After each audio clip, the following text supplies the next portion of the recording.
It's the most common habit in every kitchen.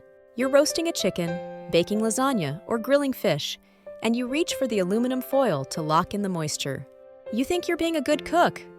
But what if I told you that by doing this, you are potentially seasoning your family's dinner with a neurotoxin linked to bone disease and memory loss? Most people think aluminum foil is inert, meaning it doesn't react with food. They are wrong.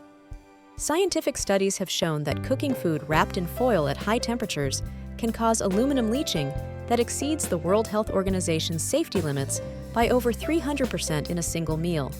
In the next 3 minutes, I'm going to show you the leaching point, the exact temperature where your foil becomes a liquid metal delivery system. And stick around until the end, because I'm revealing the 3 specific foods that turn foil into a chemical sponge. If you've cooked these in foil this week, you need to hear this immediately. So, why is this a problem now? Our grandparents used foil, right? Well, the science has caught up. Aluminum is a heavy metal that the body has a very hard time getting rid of. When you heat aluminum foil to high temperatures, anything above 150 degrees Celsius, the metal structure weakens. It doesn't melt, but it undergoes a process called leaching. Tiny, microscopic ions of aluminum migrate from the foil directly into the fibers of your meat and vegetables. A study published in the International Journal of Electrochemical Science found that the amount of aluminum that leaches into food during cooking is significantly high. But here's the kicker.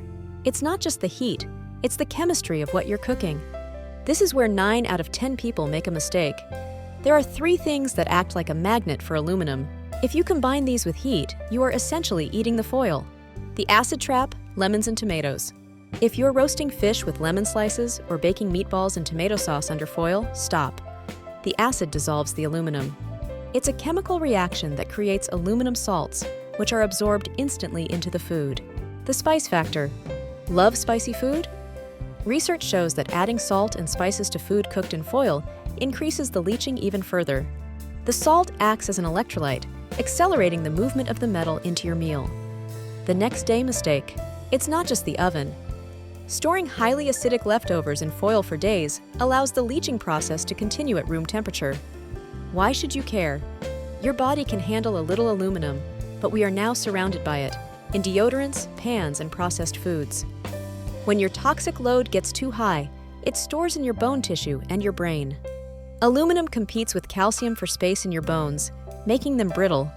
High levels of aluminum have been consistently found in the brain tissue of patients with Alzheimer's and other memory disorders. Your kidneys have to work overtime to filter this out.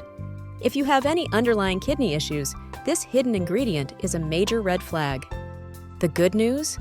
You don't have to stop roasting your food, you just need to change the barrier. Solution 1. Use parchment paper as a liner. Put the parchment paper down first, then the foil on top if you need to trap heat. The foil never touches your food. Solution 2. Switch to glass Dutch ovens or ceramic lids. Solution 3. If you must use foil, only use it for cold storage of non-acidic foods. Check your pantry right now. If you've been wrapping lemons or tomatoes in foil, toss them out. Your health is worth more than the convenience of a disposable wrapper. If this video opened your eyes, hit that like button so the algorithm can warn others. And comment below, what's the one food you always cook in foil? Let's talk about the alternatives.